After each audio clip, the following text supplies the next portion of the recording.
আসসালামু আলাইকুম। সবাইকে পড়াশোনা চ্যানেলের পক্ষ থেকে সবাইকে স্বাগত জানাচ্ছি।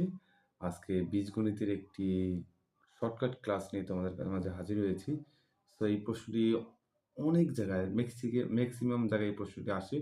যেমন x + 1/x = 3 হলে x³ + 1/x³ = কত? এটা আমি ২ টা নিয়মে দেখাবো। একটা শর্টকাট নিয়ম যেটা আমার তৈরি করা এবং আরেকটি নিয়ম দেখাবো যেটা বিস্তারিত। আমরা দেখি শর্টকাট নিয়মটা কোনটা? শর্টকাট নিয়ম হলো যে শর্টকাট হলো x + 1/x = k হলে x³ + 1/x³ = k³ - 3k। এইটা হলো শর্টকাট। দেখো k এর মান কত? k এর মান আমরা জানি এখন 3 দেওয়া আছে। x + 1/x = 3 দেওয়া আছে। তাহলে 3³ - 3 × 3। 3³ = ২৭, ৩ × ৩ = ৯। ২৭ দিয়ে যদি ৯ বিয়োগ করি তাহলে কত থাকে? ১৮ থাকে। এটা অ্যান্সার। সো কয়েক সেকেন্ডের ভিতরে উত্তর হয়ে যাবে। আর যদি বইয়ের নিয়মে করি, বইয়ের নিয়ম। আচ্ছা বইয়ের নিয়মে করলে কি হবে? x³ + 1/x³ এর সূত্র, a³ + b³ এর সূত্র।